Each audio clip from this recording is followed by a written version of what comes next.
बिस्मिल्लाहिर्रहमानिर्रहीम अस्सलाम वालेकुम। बीफ की बहुत सारी रेसिपीज़ मैंने आपके साथ शेयर की हैं, तो आज आपके लिए कुछ नई रेसिपी लेकर आई हूँ। बना रही हूँ आज आपके लिए ख़ास तौर पर बीफ मलाई हांडी। तो चलिए बिस्मिल्लाह करते हैं और चलते हैं मेकिंग की तरफ। तो सबसे पहले हम इसमें डालेंगे half cup cooking oil. Oil अच्छे से गर्म हो जाए तो डालेंगे कुछ साबुत मसाले, 2 दालचीनी के टुकड़े, 4 से 5 लौंगे और 5 से 6 मैंने ली हैं यहाँ पे साबुत काली मिर्च। एक तेज़पत्ता हम डाल के इसको हल्का सा रोस्ट कर लेंगे। डाली है यहाँ पे मैंने 2 अदद दरमियाने साइज़ की प्याज स्लाइस में कट करके, और इसको मीडियम फ्लेम पर इतना फ्राई करना है कि इसका कलर लाइट गोल्डन ब्राउन हो जाए। प्याज आप देख सकते हैं कि हमारी अच्छे से फ्राई हो गई है। बहुत ज़्यादा आपने डार्क ब्राउन नहीं करना है इसका कलर, वरना फिर हमारा सालन जो है वो अच्छा नहीं बनना। तो यहाँ हमने डाली है तकरीबन 6 से 7 हरी मिर्चें, और इसको भी हम हल्का सा रोस्ट कर लेंगे। इसके साथ ही हम इसमें डाल देंगे 2 टेबल स्पून लहसुन अदरक का पेस्ट। इसको भी हम हल्का सा भून लेंगे ताकि लहसुन अदरक के पेस्ट की कच्चेपन की स्मेल दूर हो जाए।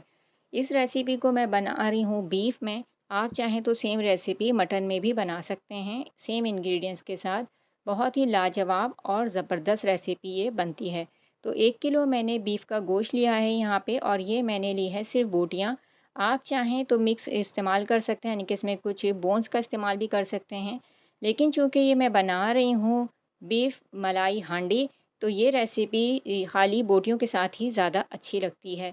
बाकी आप अपनी चॉइस पर शामिल कर सकते हैं कुछ बोन्स को भी। तो मीडियम फ्लेम पे हमने इसको इतना भुनना है इस लहसुन अदरक के पेस्ट के साथ कि इसका कलर जो है वो अच्छे से चेंज हो जाए, और इसमें से जो एक स्मेल सी होती है गोश्त की वो दूर हो जाए।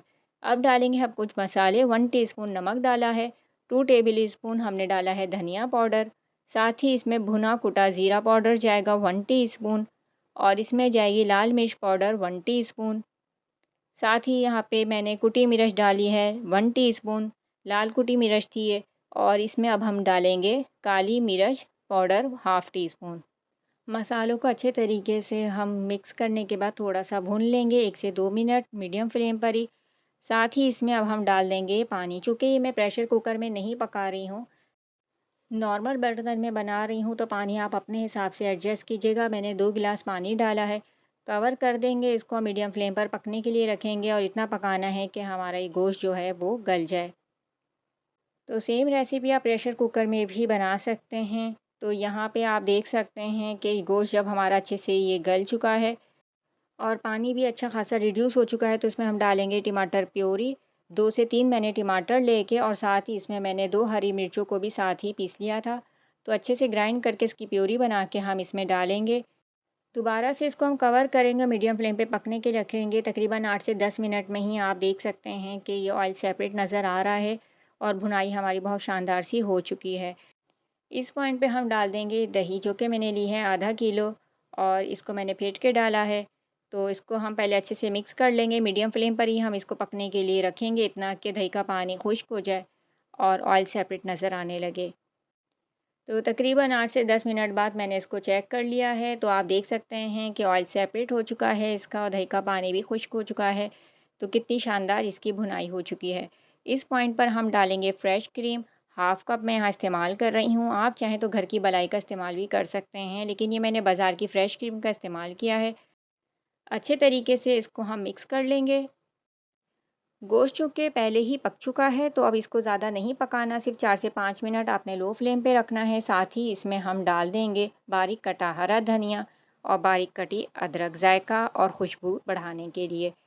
इस पॉइंट पर आप चेक कर सकते हैं कि अगर आपको इसमें थोड़ी ग्रेवी रखनी है, तो अपने हिसाब से आप इसमें पानी शामिल करके 3 से 4 मिनट एक उबाल आने तक इसको मीडियम फ्लेम पर पका लीजिए। फिर चूल्हा बंद करके इसे डिश आउट कर दीजिएगा। मैंने इसको थोड़ा भुना हुआ ही रखा है। तो ये थी मेरी आज की बीफ मलाई हांडी, जो कि आपको उम्मीद करती हूँ कि ज़रूर पसंद आएगी। नेक्स्ट वीडियो तक के लिए इजाज़त दीजिए। अल्लाह हाफ़िज़।